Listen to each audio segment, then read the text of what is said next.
2 photos, 1 moment apart, yet a stranger appears only in the second. Why? Welcome to Revenge Oath. I'm your moderator, Conan Doyle. Tell me in the comments, where are you joining this investigation from? Your curiosity sharpens every clue. Glad you're here. It was a cheerless October morning when I found myself once again in our shared sitting room at 221B Baker Street, the gaslight flickering faintly against the greyish gloom that hung over London like a shroud. Outside, the clatter of hansom cabs echoed along the damp cobblestones of Baker Street, muffled slightly by the persistent drizzle. I had just returned from a brief medical consultation in Kensington, and I was warming my hands by the fire when the familiar rustle of newspapers signalled Holmes's presence behind the tattered armchair. "Anything of interest in the Times today?" I asked, more out of habit than expectation. Holmes did not look up. Only a small discrepancy in the obituary column, which would go unnoticed by anyone but the deceased's solicitor. I chuckled. "Do you ever rest, Holmes?" "Rest, Watson, is a condition best left to the idle or the dead, neither of which I consider myself at present." Before I could respond, a sharp rap echoed from the downstairs door. A moment later, Mrs. Hudson's footsteps approached, and then her knock followed. "A gentleman to see you, Mr. Holmes," she announced. "Show him in," said Holmes, folding the newspaper precisely and rising to his feet. The man who entered was in his late 50s, well dressed in a pinstripe suit that was tailored but slightly worn at the elbows. His moustache was carefully trimmed, and his eyes had the anxious restlessness of a man plagued by recent worry. He carried an envelope in one gloved hand and removed his hat with the other. "Mr. Sherlock Holmes?" he asked, scanning the room with a glance that lingered on Holmes's violin and the faint chemical odour that still hung about the air. "I am he," Holmes replied, gesturing to the client to take the seat opposite him. "And this is Dr. Watson, my friend and chronicler. You may speak freely." The man nodded. "My name is Arthur Penstone. I'm a solicitor with the firm of Mallory, Penstone and Royce. It concerns a client of mine, Lady Agatha Danforth of Netherfield House. She is recently widowed and in a fragile state, but something has occurred which, well, I cannot explain it in any logical manner." Holmes leaned forward slightly, interest awakening in his eyes. "Go on, Mr. Penstone." The solicitor opened the envelope with trembling fingers and withdrew 2 photographs. He handed them to Holmes. "The first was taken a month ago," he explained. "Lady Agatha, her late husband, and a small party of guests at the garden terrace. The second was taken just last week. Same location, same group of people, minus the deceased Sir Reginald, naturally." Holmes held the photographs side by side and narrowed his eyes. I stood behind him to look over his shoulder. At first glance, the images were unremarkable, conventional formal group shots taken on the estate grounds. But then Holmes stiffened. "Ah," he said softly. "Now that is curious." "What do you see?" I asked, peering at the pictures. "In the second photograph," Holmes said, "there is an additional figure. Back left, slightly blurred but definitely present." The man in question stood half in shadow, almost behind a topiary. He wore a dark overcoat and a bowler hat pulled low, obscuring his face. In the first photograph, no such figure was present. Penstone nodded quickly. "Lady Agatha swears she does not know the man. None of the other guests recall his presence either. The photographer, a local man of solid reputation, insists he altered nothing. And yet, the man is clearly there." "Has anyone attempted to identify him?" Holmes asked. "We've consulted with the local constabulary, who suggested it might be a groundskeeper or stable hand, though no one on staff matches the description. Lady Agatha insists she saw him just once, standing at the edge of the estate that evening, but he vanished before she could inquire." Holmes gently laid the photographs on the table, fingers steepled beneath his chin. A man who appears uninvited in a private photograph, who evades recognition and then disappears entirely. He rose and walked to the window, staring into the fog. I believe you have brought me something more interesting than you yourself realize, Mr. Penstone. Then you'll take the case. Holmes turned, his face alight with that peculiar mixture of aloofness and excitement that always preceded an investigation. I shall come to Netherfield House this very evening. And I, Holmes? I asked. You, my dear Watson, will of course accompany me. This is no trivial trick of light. No, there is a pattern here, and perhaps, he picked up the second photograph again, a threat that hides behind the silvered smile of a camera lens. The journey to Netherfield House that evening was one marked by silence and mist. Holmes sat opposite me in the carriage, his eyes closed, but his fingers twitching intermittently, as though conducting some private symphony of logic. The photographs rested in his lap, shielded in a thin leather portfolio he had tucked under one arm with peculiar care. I knew better than to disturb him in this meditative state. When Holmes was silent, he was assembling mental architecture, laying stone upon stone until some hidden structure revealed itself. We arrived shortly after 7. Netherfield House loomed large and pale behind wrought-iron gates and weeping willows, its windows glinting with yellow lamplight through the descending fog. A footman in livery awaited us with a lantern, guiding us up the path. Inside, the house was warmly appointed, rich with tapestries and ancestral portraits, but an air of unease hung in the hall like a scent that could not be swept away. Lady Agatha Danforth greeted us in the drawing-room. She was a stately woman in her early 60s, dressed in heavy mourning black with a lace collar that brushed her collarbone. Her hands, thin and white, trembled slightly as she offered them to Holmes. Mr. Holmes, Dr. Watson, I'm grateful beyond measure. Arthur speaks very highly of you. I do hope this isn't a foolish indulgence on my part. Not in the least, Lady Danforth, Holmes said, bowing slightly. Photographs do not acquire strangers through whimsy. I should like to see the terrace where the pictures were taken, while there is still some light. She looked surprised, but acquiesced at once. Of course, follow me. The garden terrace lay at the rear of the house, accessed by tall glass doors. The air outside was heavy and damp, the mist curling along the hedgerows. Gas lamps cast faint golden halos through the gloom. Holmes paced the area slowly. The stonework beneath our feet was slick with moss, and the ground sloped away gently toward a line of hedges that bordered the estate. 2 wrought-iron benches faced the central path, and a tall topiary, precisely the one seen in the second photograph, stood at the far edge, now rustling slightly in the breeze. He stopped suddenly and crouched by the hedge. Watson, bring your lantern. I moved forward. Holmes was examining a portion of the ground, not 10 feet from where the shadowy figure had stood in the photograph. There is a depression here. See it? I looked and saw a faint impression, not clearly shaped like a footprint, but suggestive of one, an area where the grass was more flattened than its surroundings. Could be anything, I said. A gardener's step, perhaps. Indeed, but this gardener would have had to lean here for some time. Observe, there is another faintly farther back, spaced like a man balancing his weight. Holmes stood and turned to the hedge. Tell me, Lady Danforth, has there been any unusual activity here at night? Strange sounds? Footprints? She hesitated, then nodded. Twice in the past fortnight, the dogs barked furiously at this side of the house. We assumed it was a fox, but one of the groundsmen claimed he heard someone breathing, just beyond the shrubs. Holmes said nothing at first, merely staring toward the fog-bound hedges. Then he turned and addressed her with sudden sharpness. I should like to speak with everyone who was present for the photograph. Tonight. She blinked. Now? Now, he repeated, before the trail grows colder. I assume they are still in residence?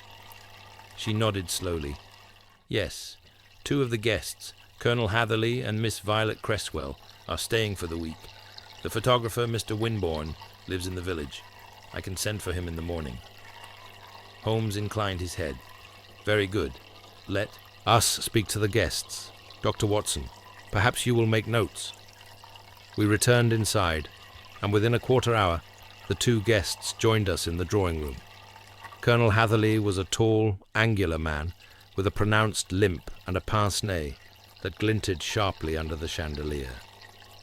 He stood stiffly, as if forever posing for inspection. Beside him sat Miss Violet Cresswell, a striking young woman with auburn hair, her expression cool and somewhat distant, though not without curiosity. Holmes wasted no time. "Colonel Hatherley, Miss Cresswell, thank you for joining us. I understand you were both present for the photograph taken last week?" "Indeed," said the Colonel. "It was taken in the afternoon, just before tea. Did you notice anyone uninvited? Anyone unfamiliar lingering in the gardens that day?" The Colonel frowned. "Number. If I had, I would have demanded to know their purpose. These are private grounds." Miss Cresswell, however, tilted her head. I'm not certain. There was a man, wasn't there, Colonel? I thought I saw someone near the hedge as we were finishing." He turned to her, visibly surprised. "What man?" "A man in dark clothing, I believe. He was partly obscured. I assumed it was someone from the staff.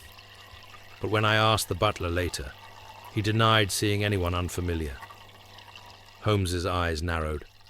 "You saw this man in real time, not just in the photograph?" "Yes," she said, a touch of unease creeping into her voice, "but only briefly." "Was he doing anything? Moving? Watching?" She shook her head slowly. "I couldn't say. I glanced away, and when I looked back, he was gone." Holmes tapped his fingers against the side table. "Thank you. Now, one last thing. Do either of you recognize this man?" He opened the portfolio and handed over a magnified reproduction of the second photograph. The shadowed figure encircled faintly in pencil. They both studied it. "I'm afraid not," said the Colonel. "Could be anyone. No features." Miss Cresswell studied it longer. "It's difficult, but there's something about the stance, the way he holds himself. It seems deliberate." Holmes took the photograph back and nodded, as if expecting that very answer. "I shall want to see the staff records and speak to the butler," he said to Lady Danforth. "Also, I must examine the original photographic plates. Of course, I'll have the butler bring the household register immediately." As she left the room, Holmes turned to me. "You see, Watson, already the pattern emerges. The man in the photograph is no accident. He positioned himself precisely, neither boldly in frame nor too deeply concealed. He wanted to be noticed, but not immediately. A warning, I ventured. Perhaps. Or a message only one person could understand. Just then the butler arrived, tall and trim in his livery. He introduced himself as Carstairs and handed Holmes the household registry with professional detachment. "I would ask, Mr. Carstairs," Holmes said, flipping through the names, "whether anyone has resigned from the staff in the last month." "Yes, sir. One of the under gardeners. Name of Pike. He left quite suddenly, about 3 weeks ago." "Reason given?" The butler hesitated. "Family illness, though there were whispers." "What sort of whispers?" "That he was seen speaking to someone outside the gates late at night. A stranger. Some said he was paid to pass letters. Others believed he was being threatened." Holmes looked up, suddenly alert. "Can you describe this stranger?" "I never saw him myself, sir, but one of the kitchen girls, Maggie, claimed he wore a bowler hat and a long overcoat." Holmes shut the book with a snap. "We must speak to Maggie, tonight." He turned to me, his voice low. "The man in the photograph has already made contact with someone inside this house, Watson. The question is, why only show himself now? And what, precisely, is he waiting for?" The mist pressed thicker against the windows as Holmes rose and crossed to the fire. The flames licked faintly at the grate but they did little to warm the chill that had begun to settle over Netherfield House.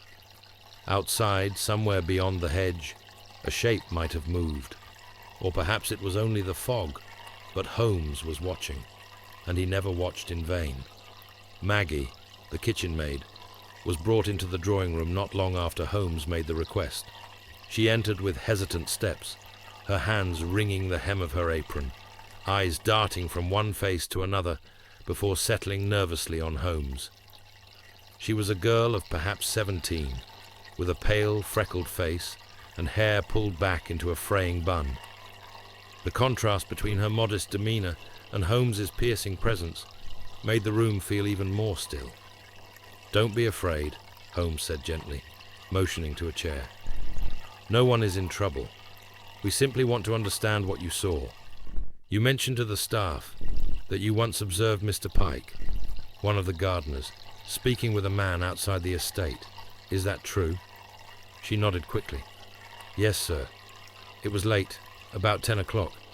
I'd gone out to the scullery yard for wood, and I saw Mr. Pike near the gate, talking to someone." "What did this stranger look like?" "He was wearing a dark coat, sir, and a bowler hat. That's what made me stop and look. It didn't seem like someone from around here. He kept his head down, but I remember he had gloves on, even though it wasn't that cold." "Could you hear anything of their conversation?" She hesitated. "No, sir, but Mr. Pike passed him something. It looked like a small envelope. The man didn't even speak, just nodded and walked off into the dark." "Did Pike see you?" "I don't think so, sir. I went back inside as quiet as I could." "Did you tell anyone else?" She glanced around. "Only Beth, the scullery maid. She said to keep quiet. Said it wasn't our place to ask questions." Holmes gave her a thoughtful look and nodded. "You've done nothing wrong, Maggie, thank you. That will be all for now." She stood, curtsied quickly, and slipped out with obvious relief. Holmes turned to me as the door clicked shut behind her. "So, Pike passes a note to a gloved man in a bowler hat, a man who later appears in the second photograph. This is no isolated event, Watson. We are dealing with a design. You think Pike was working for this man? More likely under his influence. The man is too careful, too elusive to be openly instructing. No, he inserts himself where he's least expected and withdraws before suspicion can take root. But Maggie has given us something critical. Gloves. It is the detail of a man avoiding fingerprints. This is not a trespasser. This is a professional." Before I could reply, a knock came at the door, and Lady Danforth re-entered, carrying a slim velvet case. She held it with some reverence. "This, Mr. Holmes, contains the original photographic plates. I had them kept in the library, untouched, just as they were returned by Mr. Winborne Holmes, received the case with both hands." "Excellent. Dr. Watson, would you care to join me in the library?" The room was cool and dark-panelled, its shelves brimming with the collected volumes of centuries. Holmes placed the plates on a green baize writing table beneath a lamp and began examining them with his pocket lens. He worked in silence for several minutes, adjusting the light, scrutinizing each image, until finally he gave a low, satisfied hum. "There," he said, tapping a point on the second plate. "The shadow. Do you see it?" I leaned in, squinting under the magnifying glass. "Yes. There's an odd blur near the man's hand, almost as if he's holding something." Holmes nodded. "Precisely. But look closer. There's a line that bends unnaturally. A cord, perhaps, and something cylindrical. A camera? I believe so. Hidden, small, and likely foreign. And the cord would be to a squeeze bulb trigger. He was photographing them, photographing the group as he stood hidden behind the topiary. But why? Why would he photograph a scene already being captured by another camera?" Holmes's eyes gleamed. "Because he wasn't interested in the group. He was interested in someone within it. I would wager he focused on one specific face, and the second photograph merely gave him cover." He opened the register Lady Danforth had given us earlier and ran his finger down the list of guests present at the gathering. There is still the matter of Mr. Pike's disappearance. He left a week after the photograph was taken. Perhaps the man in the image decided Pike had outlived his usefulness. A sound from the hallway interrupted us. Hurried steps, followed by the unmistakable voice of Colonel Hatherley, raised in agitation. I tell you, I heard something at the edge of the gardens, a footstep, clear as day. Holmes was already at the door. We followed the Colonel to the rear lawn where the mist had grown denser, nearly opaque. A gas lamp flickered weakly by the hedge. The Colonel pointed toward the trees. There, a figure moved, just beyond the orchard fence. Holmes darted forward without another word, coat flaring behind him. I followed close behind. We passed the topiary and reached the hedgerow, where he had earlier found the footprints. The grass was disturbed, freshly. "There's no doubt now," Holmes muttered. "He's returned." We followed the tracks, faint impressions left in the dew-laden grass, toward the fence. Just as we reached it, a thin white ribbon of cloth caught my eye, snagged on a branch. Holmes plucked it free. Muslin, torn recently, likely from a scarf or a cuff. He came too close this time. But still no face, I said, frustrated. No name, just a shadow playing games. Holmes turned, his expression unreadable. "Not games, Watson, tests. He's gauging our awareness, judging the readiness of his quarry. This is not someone fleeing detection. This is someone staging a performance." We returned to the house, the ribbon folded carefully into Holmes's pocket. Inside, Lady Danforth and Miss Cresswell awaited us, both looking pale. "I've had the gardener search the estate perimeter," Lady Danforth said. "No sign of anyone." Holmes seated himself, fingers steepled. "He won't be found tonight. He's far too skilled for that. But we've drawn him closer. That's what matters." "Mr. Holmes," Miss Cresswell asked hesitantly, "do you think we're in danger?" Holmes regarded her in silence for a moment. "I believe one of you was meant to receive a message. The appearance in the photograph was not a threat. It was a signal." She glanced at Lady Danforth, visibly unnerved. "But who would do such a thing? And why?" "I intend to find out. Tomorrow I shall interview Mr. Winborne, the photographer. If my suspicions are correct, he may have seen something, or someone his camera did not."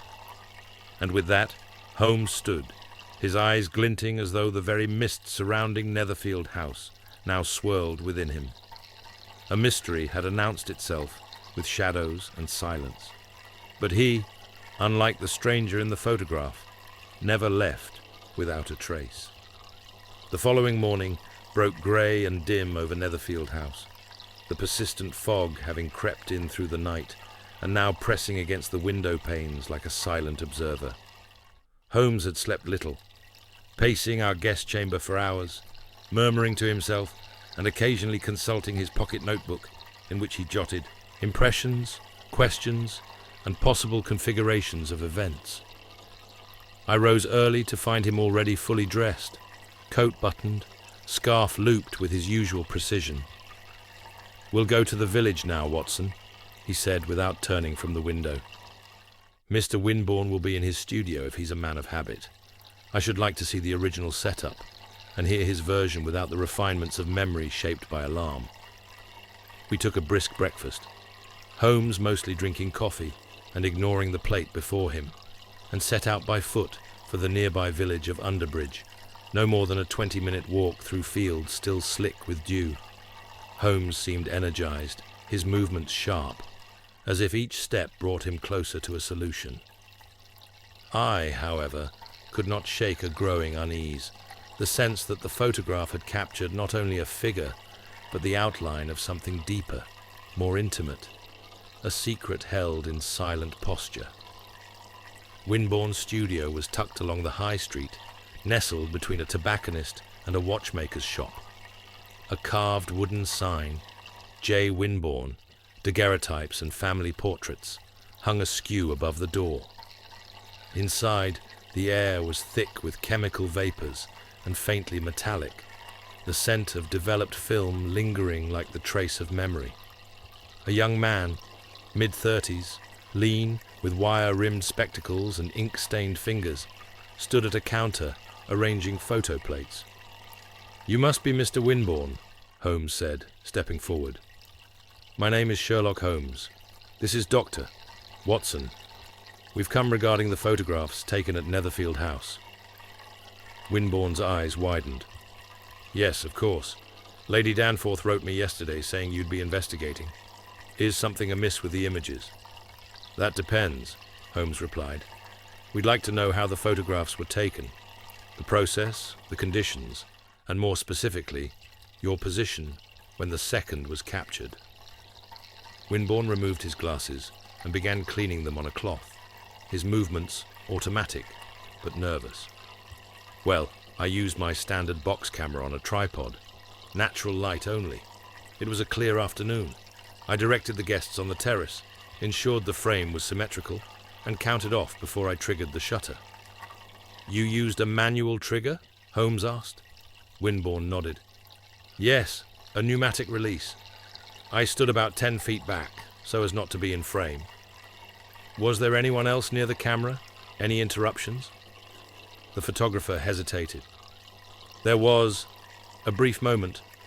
I remember glancing left just before the exposure. There was a figure near the edge of the property, behind the hedge line, but he was mostly obscured. I didn't think much of it. The exposure window was only a few seconds, and he was gone before I packed up." "You saw him directly? Could you describe him?" "Not really. It was more a silhouette. He was tall. I assumed it was a groundsman, perhaps late in reporting to the house." Holmes's expression hardened slightly. "You didn't report it afterward?" Winborn looked uncomfortable. "No, sir. I had no reason to. I was paid for the commission, and the photographs were delivered promptly." "Did you handle the plates yourself?" "Everyone. I developed them that evening. I assure you, nothing was altered." Holmes extracted the photograph from his leather folio and placed it on the counter. "Do you remember seeing this figure during development?" Winborn squinted, adjusted his glasses, and leaned in. "My word," he murmured. "That's clearer than I recall. I noticed a faint shadow, yes, but I assumed it was a tree or a flaw in the exposure. You believe this man wasn't part of the group?" "None of the guests recognize him, nor do the staff. He appears in the second photograph, and only there, in a posture that suggests deliberate concealment, yet presence enough to be seen." Winborn looked shaken. "I had no idea." Holmes nodded. "That will be all for now, Mr. Winborn, but I may send for you later. Please do not leave the village."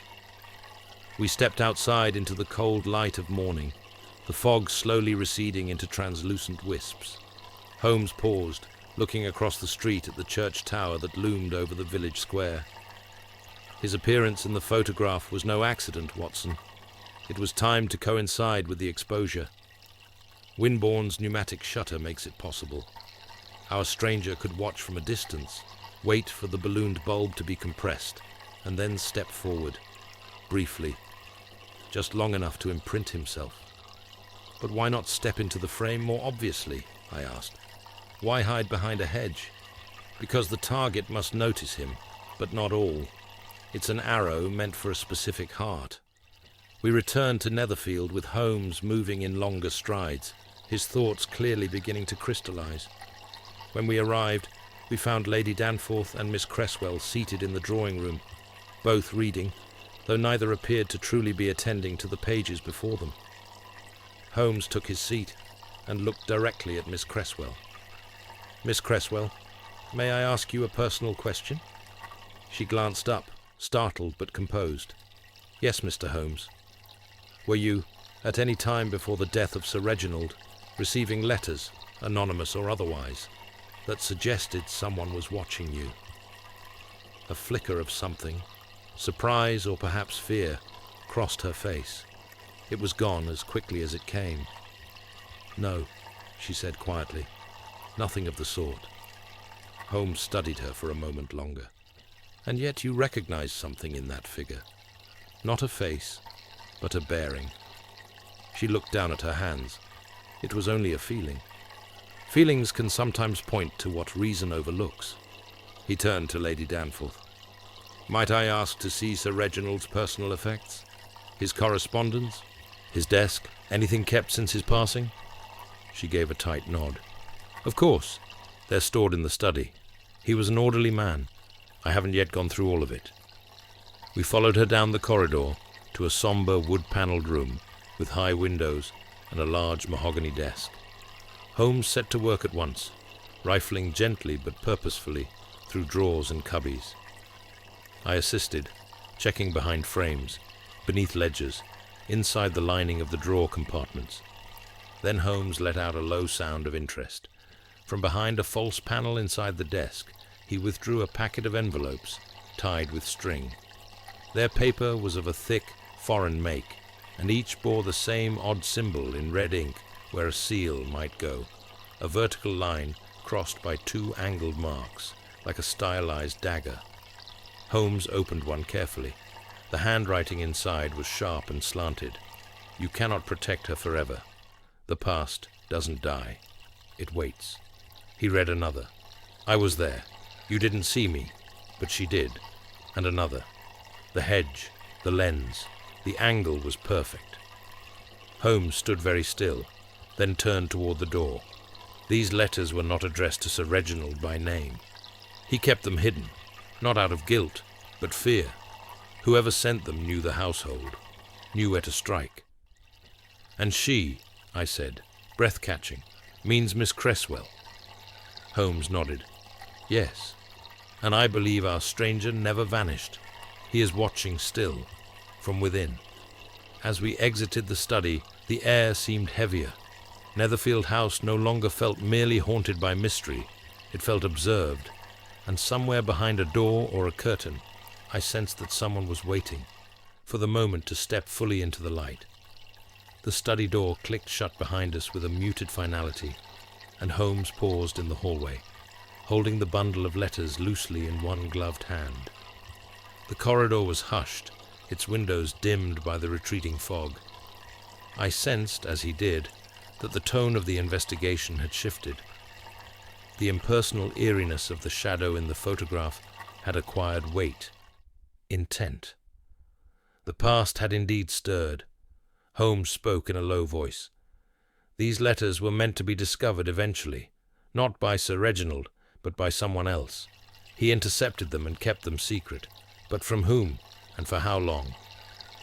I thought of Miss Cresswell's faltering expression the previous evening, and the strange note of recognition in her voice when she described the figure in the photograph.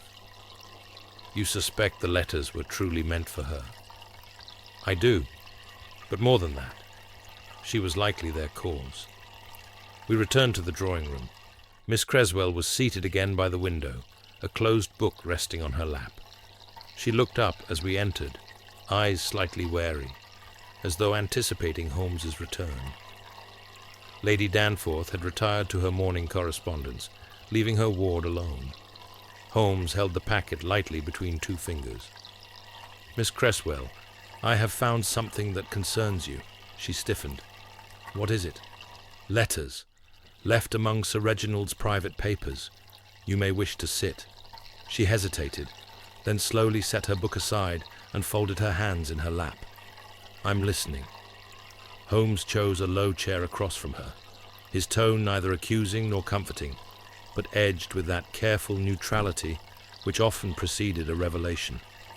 "These letters were written by someone familiar with the estate, someone who knew your habits, your surroundings, and, judging by the timing, your proximity to Sir Reginald. Their content suggests the sender held a personal grievance. Would you like to see one?"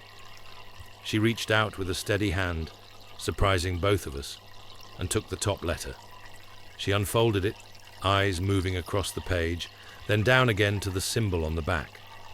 Her silence stretched. "Miss Cresswell," Holmes said gently. "Who is he?" She looked up then, and for a moment the mask slipped.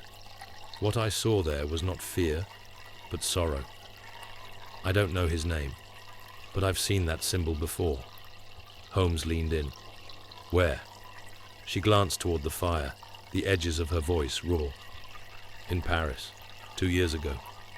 I spent the winter there, after my father's death. I stayed with an aunt. One evening I went to a gallery opening and met a man, a photographer. He spoke little but watched everything.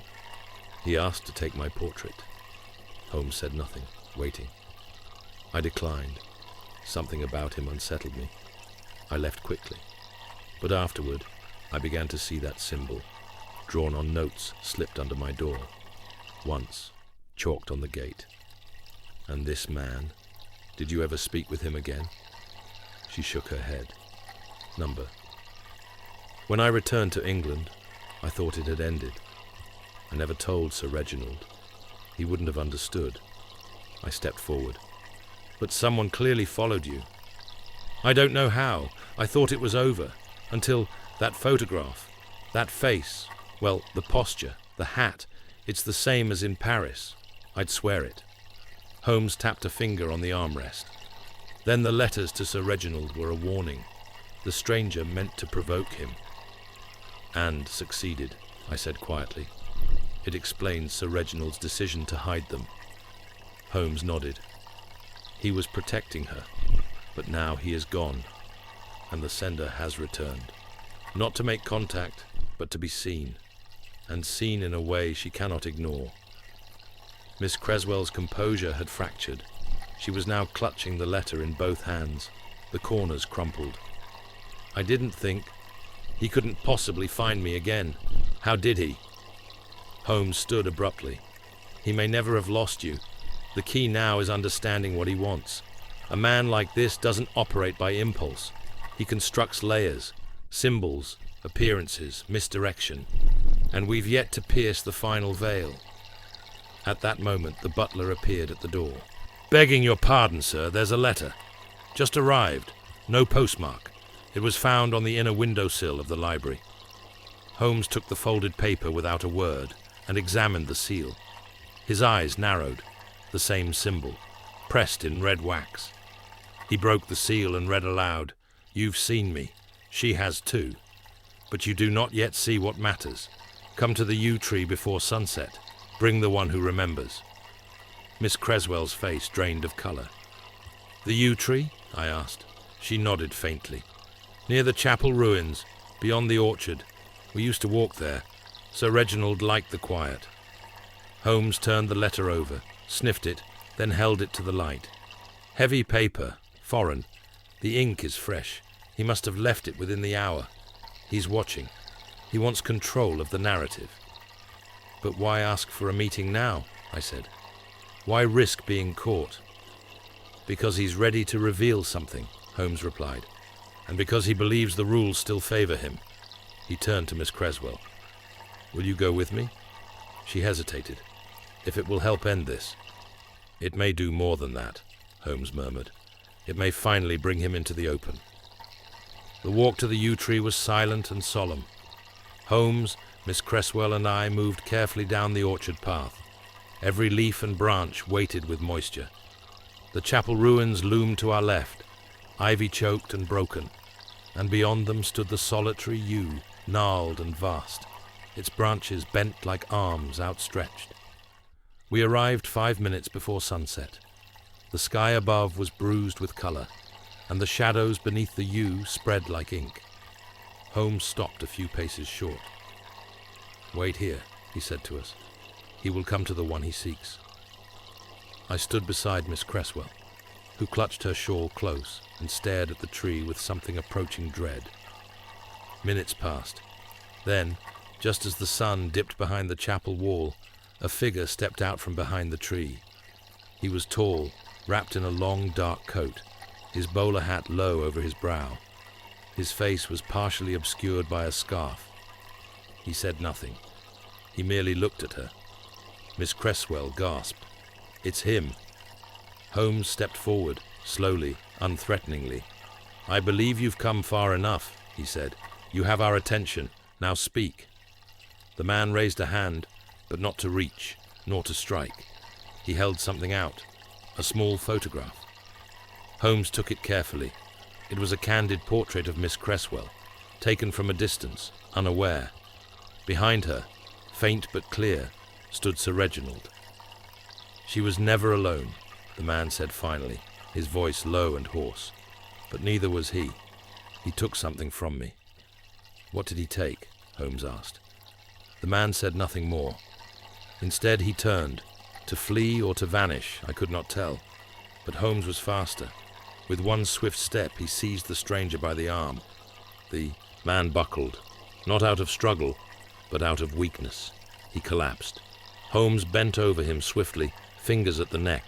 Then he looked up, his face dark. "Drugged," he said, "or poisoned. He planned this." I looked down at the man. His eyes flickered but did not focus. A tremor passed through him, and then he fell still. Miss Cresswell stared in horror. "Who was he?" Holmes examined the man's coat, extracting a small notebook from an inner pocket. He flipped it open and stopped. I stepped closer. Inside was a photograph, not of Miss Cresswell, nor of Netherfield. It was of a younger Sir Reginald Danforth, and beside him stood a second man, the same man now dead at our feet. Holmes closed the book. "The mystery," he said softly, "has only deepened. But now, at last, we know what it was truly about. Not vengeance, but betrayal." Holmes knelt beside the man's body as the last traces of color bled from the sky. The shadows had deepened beneath the yew, and the air had gone unnaturally still, as though even the trees were listening. I watched as Holmes examined the man's hands, thin, pale, with ink-stained fingertips. He took a sniff of the scarf at the man's neck, his face hardening. "Chloroform," he murmured, "mixed with laudanum perhaps, self-administered and precisely timed." I frowned. "A suicide. Not in the traditional sense, more like a final performance, meticulously scripted. He knew he would not leave this grove alive." Miss Cresswell had sunk to a bench of crumbling stone, hands clutched tightly in her lap. I moved to her side, concerned. Her face was pale, but she held herself with a rigid calm that suggested exhaustion rather than hysteria. Holmes stood and handed me the small notebook he had taken from the man's coat. "See for yourself, Watson." I flipped through the pages slowly. The handwriting was tight, angular, and written almost exclusively in French. Most entries were brief, cryptic, mentions of Paris, of names I did not recognize. Phrases like, "She is kept like a painting," and "He lied in every line of the letter." But toward the back, the language grew more personal. One phrase repeated again and again in slight variations. "He betrayed me in Budapest. He took my likeness and stole my future." A small sketch was tucked into the final page, crude but unmistakable. It depicted Sir Reginald and the man who now lay dead. The same clothing, even the same angle, as in the photograph we had found. Beneath it, a single word had been scrawled in ink. Proof. Holmes took the notebook back and examined the final page once more. There was history between them, something hidden. This man was not simply an intruder. He was once trusted, perhaps even close. I said nothing, still processing the implication. Then everything, the letters, the photographs. It wasn't to threaten Miss Cresswell. It was to expose Danforth. Holmes nodded. Not to the world, only to her. A sound of approaching footsteps caught our attention. It was Lady Danforth, hurrying across the lawn, her shawl thrown hastily over her shoulders. "What's happened?" she called, voice tight with alarm. "Carstairs said you were out near the chapel."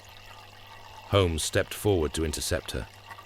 "Lady Danforth, I regret to inform you. There has been a death. A man who had made contact with Miss Cresswell.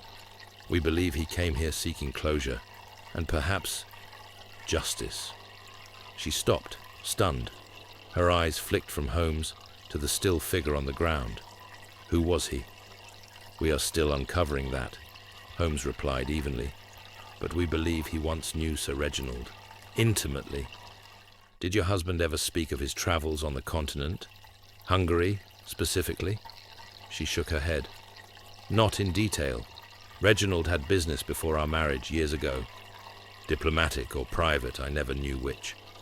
There were gaps in his stories, but I assumed they were harmless. Did he ever speak of a photographer? Or have portraits commissioned while abroad? Portraits? She echoed. Not to my knowledge. He abhorred them. Said cameras revealed too much. Holmes raised an eyebrow at that, but said nothing. We helped Lady Danforth escort Miss Cresswell back to the house, leaving the groundsman to summon the constable from the village. The police would find nothing Holmes hadn't already deduced, but the formalities must be observed. Back inside, the mood of the house was irrevocably altered. Fear had taken shape, and even the staff moved with hushed urgency. Holmes requested the study once more, and there in its dim light, he laid the notebook out upon the desk and began to pace. I have been misled, he said abruptly, more to himself than to me. But not by any person, by the structure of the mystery itself. I assumed the stranger in the photograph was the beginning of the story. He was not. He was the end, the final movement in a symphony composed long ago. He stopped, hands behind his back, and stared at the framed portrait of Sir Reginald that hung above the fireplace. Consider this, Watson. 2 men in a photograph from 20 years ago, both young, ambitious, perhaps artists or patrons of the same. Something happens, something irreversible. One rises in status, the other disappears. And then, years later, the lost man returns, not for revenge, but recognition. He does not want to destroy, he wants to be seen, not by society, by her. Miss Cresswell? Indeed. The man's efforts were intimate, symbolic. He inserted himself into her photograph. He followed her to England, but he never approached her directly. He constructed riddles, offered echoes, the kind of gestures made by someone obsessed not with violence, but with meaning. I gestured to the notebook, and Sir Reginald knew all of this, hid it, because he knew it would destroy the illusion he had constructed, his legacy, his marriage, his guardianship over Miss Cresswell. This man, our intruder, was likely involved in some shared crime or scandal. My instinct tells me forgery, portraiture as deception. Something about that phrase. He took my likeness and stole my future. It is too literal to be merely poetic. But why return now? Because Sir Reginald is dead. The one man who could contradict or confess is gone. And with that, the last thread of silence snapped.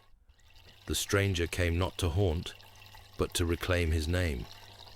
Holmes returned to the desk and picked up the letters once more, scanning them anew. Then he smiled faintly, holding up one with a slightly different seal. There it is, this one.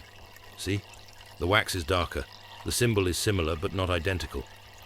I leaned in. A forgery? An imitation, he said. Sent not by the stranger, but by Sir Reginald himself. You're suggesting he replied in kind?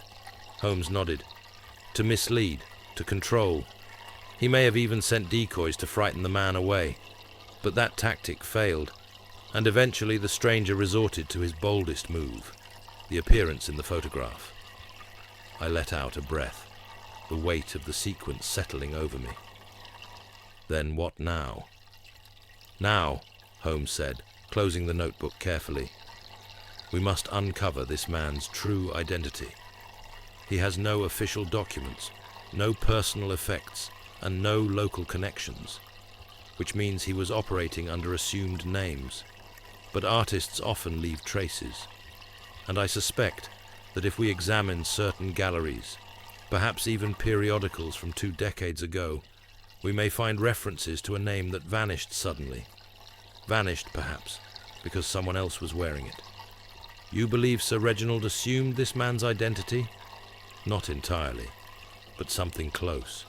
Perhaps a patronage stolen, a career destroyed by credit taken improperly. Whatever happened in Budapest, it was a fracture. Holmes gathered the notebook, letters and photograph, and placed them all into a leather case. In the morning, we go to London, to the Royal Academy first, then the National Portrait Archives. Somewhere within those walls, this man's ghost still lingers, and if I can trace him back to life, I may yet give him the only thing he ever truly wanted. "And that is?" I asked softly. Holmes's eyes glinted with rare emotion, something like pity, recognition. We departed Netherfield House early the following morning, under a sky mottled with pale cloud, the last wisps of fog retreating across the hedgerows like a fading spectre. Holmes was uncharacteristically quiet throughout our carriage ride to the station, though the intensity of his gaze never wavered. He stared out at the English countryside as though it were a map, one which concealed in some turn of hedge or dip of land the lost truth he had been chasing since the stranger first appeared in that photograph. Once aboard the train to London, he finally spoke. "The Royal Academy will be our first stop. I have a recollection, Watson, dim but insistent, of a small exhibition some 20 years past. A painter of obscure origin, perhaps Hungarian or Austrian, who submitted under a mononym. The work was promising, oddly angled portraits. Then he vanished. No follow-up exhibitions, no academic enrollment, nothing. Do you believe this was our man?" "I believe," Holmes said, producing the dead man's notebook from his case, "that this man once bore a name that carried promise, one extinguished by another's theft. Sir Reginald may not have killed him in the literal sense, but he erased him." By noon, we stood before the high stone facade of the Royal Academy. Inside, the marble galleries and echoing corridors gave way to the archives, a dim, dusty wing reserved for researchers and those who remembered what others had forgotten. Holmes presented his credentials with such ease and confidence that we were swiftly escorted to a reading room where ledgers, exhibition programs, and artist registries from the 1870s and 1880s were placed at our disposal. He set to work at once, sorting through records with a precision that never ceased to impress me. I assisted where I could, paging through bound volumes of past catalogues, occasionally reading names aloud. After more than an hour, Holmes drew in a sharp breath. "There, L. Verardi submitted 2 portraits to the 1881 Winter Exhibition, both accepted, no prior submissions, no subsequent entries." I leaned over. "Nationality?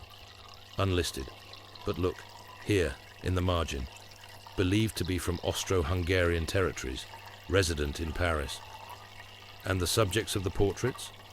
Holmes flipped the ledger. One titled Youth with Book, the other Study in Shadow. No images provided. He stood and approached the clerk, a bespectacled young man with inky fingers. "Are there plates or records for these 2 paintings by L. Verardi, 1881 Winter Exhibition?" The clerk disappeared into the back stacks. We waited in the heavy silence of dust and reverence until he returned, carefully holding a thin portfolio. "I found copies of the lithographic plates used for the exhibition pamphlet. They won't be perfect reproductions, but they're something." He handed them to Holmes, who examined the first image with a narrowing of the eyes. Then the second. His brow darkened. He passed it to me wordlessly. It was a portrait of a man seated half in shadow, face partially obscured, as if emerging from the darkness. Yet the visible half of the face was unmistakable. "Sir Reginald Danforth." Holmes tapped the caption beneath. "Study in Shadow by L. Verardi. But the subject is the man who would become Sir Reginald Danforth. Painted before he took that name, before he returned to England. Then the painter, Verardi, was the man now dead. He painted Reginald, and Reginald used that portrait to remake himself. Not merely remake, Holmes said. He appropriated a life. Verardi disappears the same year Reginald reappears in society, with a new name, wealth, and a sudden appetite for portraiture. And what better calling card than a painting of one's own face? I turned the page, my skin prickling. Do you think Sir Reginald took credit for the painting? Holmes nodded grimly, or bought it under false pretense. Perhaps promised Verratti patronage, then betrayed him. Perhaps more. This was not a mere dispute between artist and buyer. This was annihilation. We gathered the records and made for our next destination, the National Portrait Archives, where we hoped to find further links between the painting and Danforth's ascension. Along the way, Holmes dictated a telegram to Lady Danforth, requesting a full list of Sir Reginald's known acquaintances and travel companions between the years 1879 and 1884. I suspect the list will be brief, he said. Deliberately so. A man who erases another must also erase those who remember him. At the archives, we found what we feared. A reproduction of Study in Shadow appeared in a retrospective published in 1895, attributed not to L. Verratti, but to Sir Reginald Danforth himself, not as painter, but as the subject of an unnamed artist. The record merely read, "Early portrait of Danforth, artist lost to time." Holmes gave a humorless laugh. The final insult, recognition stolen, and then carelessly discarded. We left the building just as the afternoon rain began, a soft, steady curtain that made the gas lamps shimmer. Back in our cab, Holmes removed the original photograph from the second photograph set, where the figure had appeared behind the hedge. Watson, we assumed the man's goal was to threaten, but it was to remind. Miss Cresswell saw this painting once, at Netherfield, in a hallway she no longer frequents, a painting with no name, no plaque, just a face staring out. When the stranger stepped into the frame of the photograph, he repeated the pose, the same tilt of the head, the same posture, a visual echo. Exactly, a signature, a way of saying, I am still here.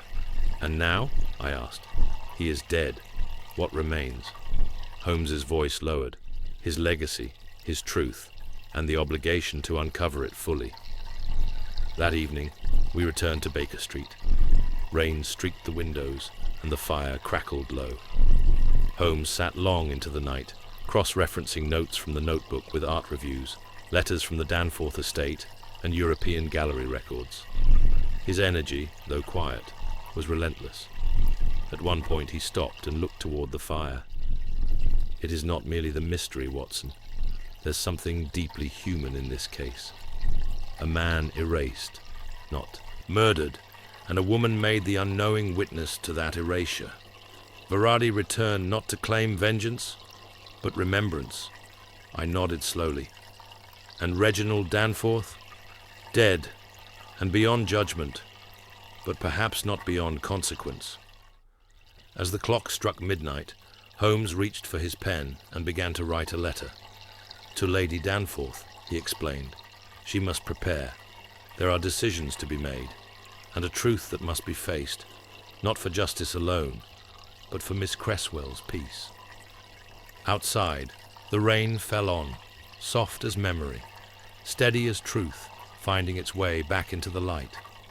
The next morning dawned with a hard, silvery light streaming through the windows of Baker Street, illuminating the dust motes that danced above Holmes's writing desk. He had worked through the night, methodically, relentlessly, emerging only to fetch another pot of coffee or to mutter to himself as he paced between the windows and the hearth. The letter to Lady Danforth had been dispatched by special courier at first light. It was not long before a reply arrived in return, penned in a hand that trembled just enough to betray the gravity of its contents. Holmes read it in silence, then passed it to me without a word. Mr. Holmes, your discoveries have shaken me deeply.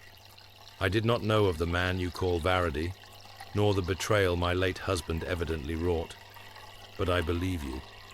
I see now that Reginald's silences were not the product of modesty or reserve, but of concealment. I can no longer allow shadows to govern this house. You asked whether a portrait matching your description exists at Netherfield. I have found it, It hangs in the east corridor, unmarked and long ignored. It is indeed a study in shadow. I never thought to question it. Please return at once. Violet deserves the truth. Yours in sorrow and resolve, Agatha Danforth. Holmes folded the letter with a quiet finality. It is time, he said simply. The end of the thread is within reach. We took the noon train and arrived at Netherfield by mid-afternoon. The household was subdued but alert, as though they too had sensed that something was about to be revealed. Lady Danforth met us in the drawing room, dressed in grey and looking 10 years older than when we had first arrived. Miss Cresswell sat beside her, her face calm, though there was a new tension in her posture, the kind that forms in the silent moment before a truth is spoken aloud. Holmes offered no pleasantries. The portrait? Lady Danforth stood and led us to the east wing. We passed under high, arched ceilings, the walls lined with landscapes, faded hunting scenes, and formal likenesses of Danforth ancestors. Then, around a bend in the corridor, she stopped. There, she said. The painting was unlike the others. It was darker, smaller, and framed in plain wood rather than gilt. It depicted a man seated, turned half away from the viewer, his face in profile and cast in shadow. Yet even in obscurity, it was unmistakable. The same lean features, the sharp line of the jaw, the tilt of the head. Holmes stepped forward. Varadi's original work, reframed, unnamed, and left to be forgotten, but the man himself remembered. That pose was no accident in the photograph. He was recreating this very moment, an echo meant to wake the past. Miss Cresswell moved closer. I've seen this painting before. I remember being struck by it, but I never knew who it was. It was always you he wanted to notice, Holmes said. Not the household, not society. You. Because you were the last innocent thread still tied to him. She stared at the painting for a long time. Why me? Because you were Reginald's ward, his legacy, the one person whose opinion might still be unsullied by his influence. Varadi came to you with a question, not a condemnation. He asked whether, once the mask was removed, the face behind it was still recognizable. Lady Danforth let out a slow breath. And now? Holmes turned toward her. Now the portrait must be restored, properly identified. The archives must be corrected, and the painting submitted with a record of its true creator. His name, Laszlo Varadi, deserves to be remembered. It is the least that can be done. She nodded. Then it shall be. I will write to the Royal Academy myself. Holmes looked once more at the painting, then stepped back. There is one final matter, he said. You mentioned Reginald had a locked box, a private coffer in his study. Is it still there? Lady Danforth hesitated. Yes. I had not opened it since his death. May I? She led us back to the study, where a small oak coffer sat atop the bookshelf. Its brass fittings were worn, but the lock remained intact. She handed Holmes a key, and with a click, it opened. Inside lay a bundle of old correspondence, several foreign passports, one of them issued to Laszlo Varadi, and a sealed envelope marked simply, for Violet. Holmes removed it and handed it to Miss Cresswell without a word. Her hands trembled slightly as she opened it. She read the first few lines, then sat slowly into the chair behind her, her eyes wide but dry. It's from Reginald, she said at last. A confession. He admits he met Varadi in Budapest, that they had once worked together, created art together, but that Varadi had talent, while Reginald had ambition. He convinced Varadi to come to Paris, promised him a joint exhibition. Then he disappeared, took the painting, took the name, and returned to England reborn, I murmured. Miss Cresswell nodded faintly. He says he regretted it in his later years, that he tried to make peace, but couldn't face the truth, that I reminded him of the honesty he'd abandoned. Holmes remained silent, his face unreadable. Then softly he said, "The man who appeared in the photograph did not come to destroy Reginald's memory, only to demand that it include the truth."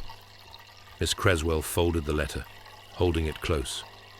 He said he hoped one day I'd see both sides of the story, not to forgive necessarily, but to understand. There was a long pause. Lady Danforth spoke finally. "What shall we do with Varadi's body?" "Bury him here," Holmes said, quietly, respectfully. "If there's no known family, then let the house that forgot him become the house that remembers." Later that evening, I stood with Holmes on the terrace as the first stars emerged in the night sky. The air was cooler now, the weight of deceit finally beginning to lift from Netherfield. "I must say, Holmes," I said, "this case, it wasn't like the others." He nodded. "No murder, no theft, only erasure, and the long, painful attempt to restore what had been lost. You think it's truly resolved?" He looked out at the darkened hedge, the place where the stranger had once stood so silently in frame. "Not all wounds close cleanly, Watson, but sometimes bearing witness is the justice that remains." He turned, coat flaring slightly in the breeze. And this time, the camera told no lies. We departed Netherfield House the following morning, the mist still clinging to the fields like the last vestiges of a memory reluctant to dissolve. Holmes said little as we boarded the train for London once more, his gaze fixed on the countryside as it rolled past in subdued autumnal colours. I knew that silence well. It was not born of indecision, but of retrospection, his mind still turning the final facets of the case, examining its subtle inflections. For though the affair seemed resolved in form, I could sense there was one thread still fraying at the edge of his thoughts. At last, he spoke. "There is one inconsistency that remains, Watson." I turned to him, surprised. "You mean beyond Varadi's reappearance and Reginald's betrayal?" "Yes, the sealed envelope Reginald left for Miss Creswell. Too convenient in timing, too perfectly constructed. It surfaced only after we uncovered Varadi's identity, and there is something self-preserving in its tone." "You believe Reginald planted it to shape how he would be remembered?" Holmes gave a faint, humorless smile. "Reginald Danforth was a master of appearances. The painting, the name, the silence, each calculated. I do not think he left that letter for Violet. I think he left it for us. The idea lingered between us as the train chugged steadily on. The very notion that even from beyond the grave, Reginald sought to curate the narrative unsettled me.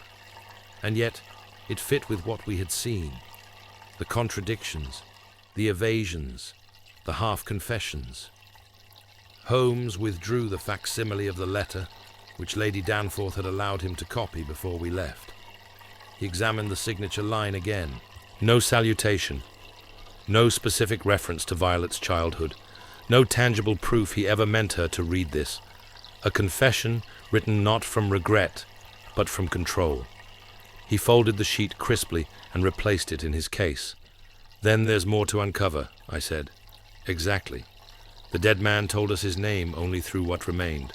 A notebook, a painting, a shadow in a photograph. But Reginald Danforth left behind far more.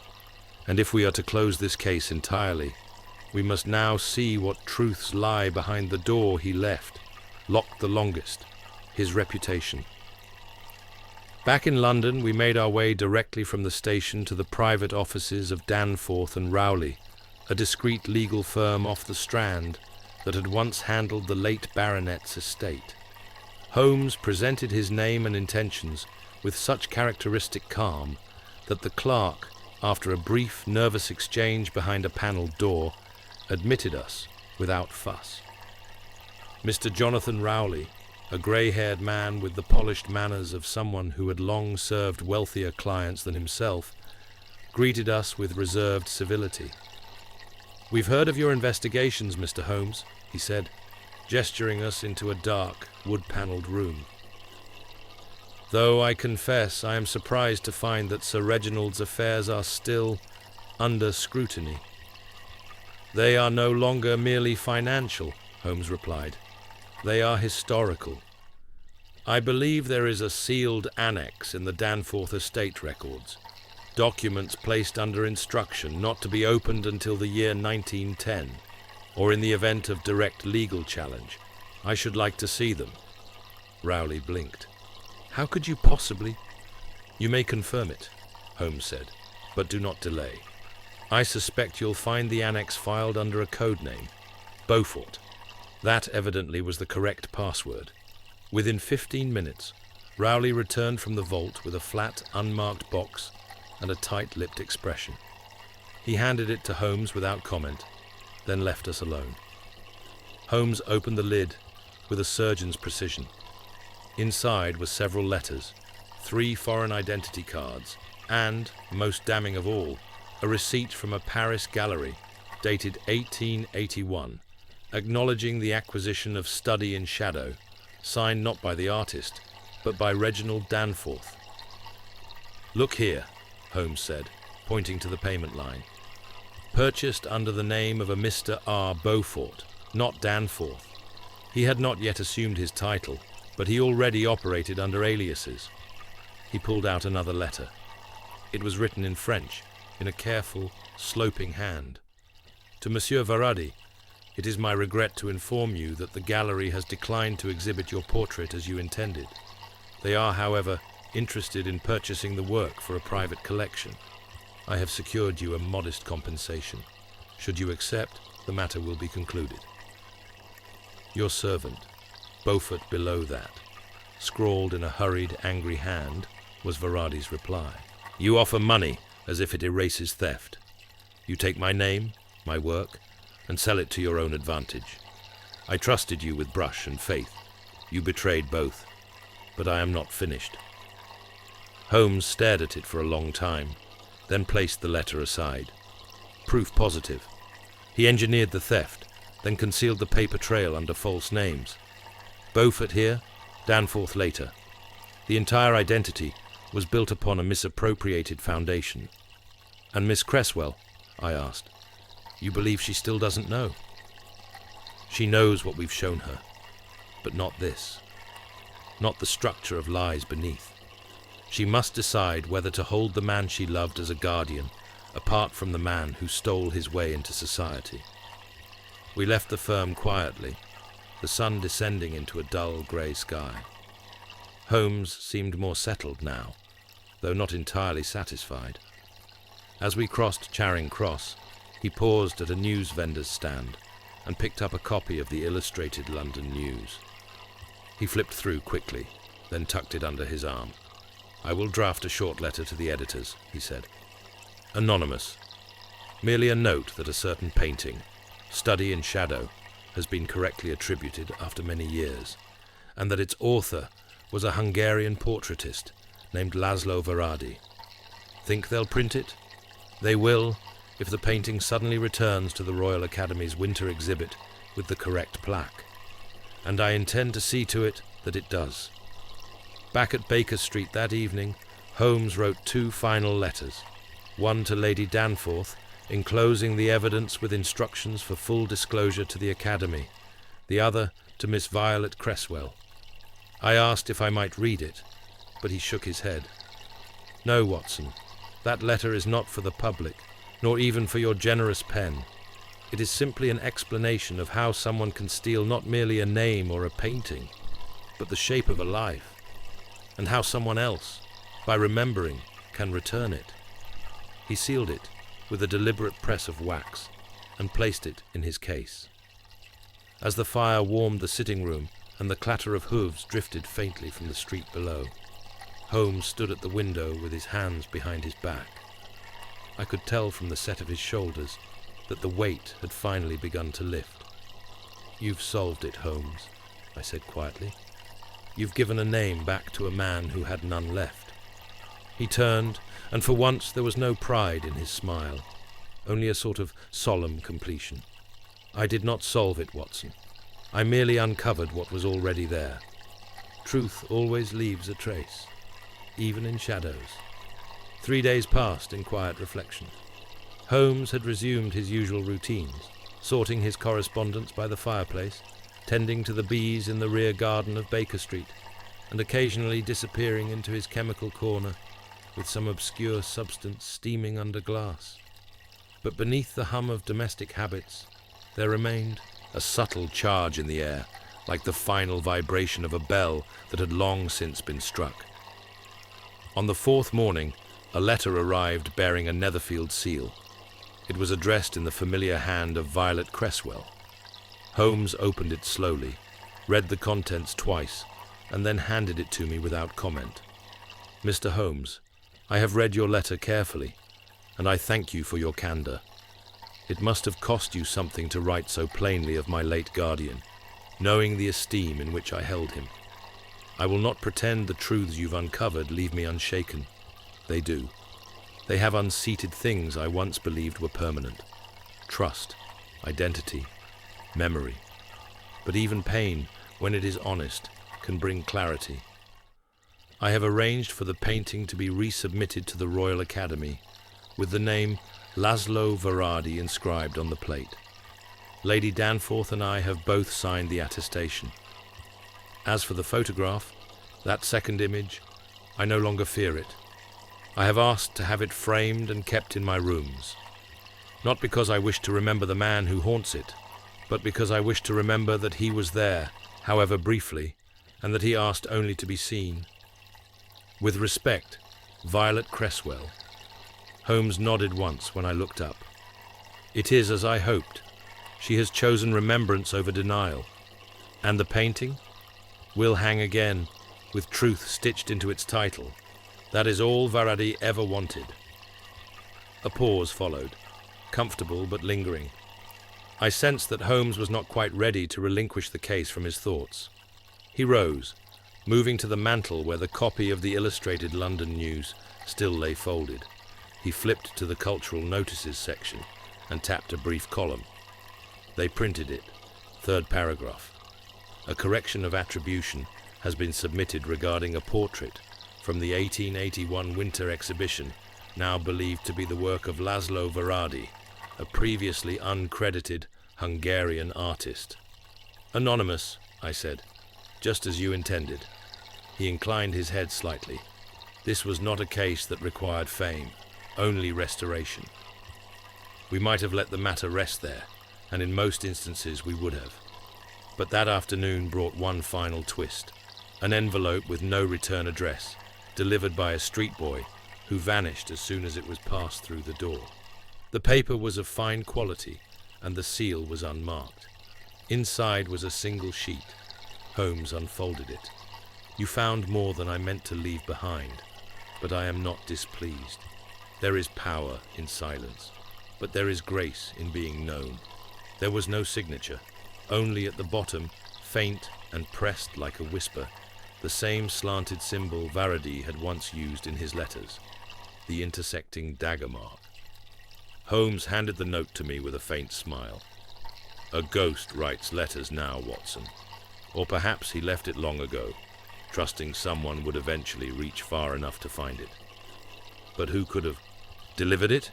Someone he once trusted, a village contact, a servant, perhaps even the photographer. We shall not know, nor do we need to.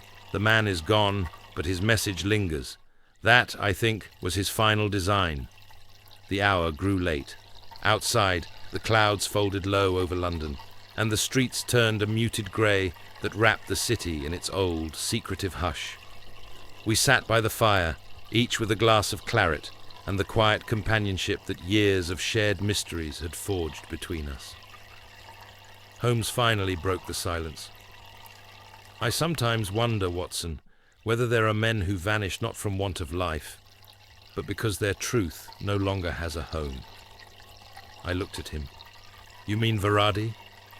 "I mean many men. Varadi's gift was his eye, his ability to see what others missed. But when that gift was stolen, he ceased to exist in the world's imagination. Only a shadow remained. And yet, even shadows leave outlines if one looks closely enough." I nodded, considering his words. Do you think he found peace in the end? Holmes was quiet a moment. Then, I think he found the only kind of peace available to him. Acknowledgement. He died not as a stranger, but as a man whose story had finally been read. The wind pressed faintly against the panes, and the fire crackled low, casting gold against the floorboards. I looked at the photograph resting on Holmes's desk, the second image from Netherfield, now carefully sleeved in parchment. The man in the background was still there, bowler hat tilted forward, half in head shadow, still watching, still present. But now we knew who he was, and more importantly, so did those who mattered. Holmes refilled his glass. "Shall I play something?" "By all means," I said. "Something quiet." He moved to the violin case, lifted the instrument, and tuned it with brief precision. Then, with a long, low draw of the bow, he began to play a melody that I did not recognize, but which carried within it a tone of memory and resolution and time slipping forward. A tune that might once have echoed across a Parisian studio, or inside the frame of an unseen painting.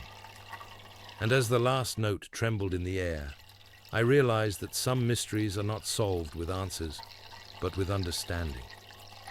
And that perhaps, for Laszlo Varadi, for Violet Cresswell, and even for Holmes himself, this case had done exactly that.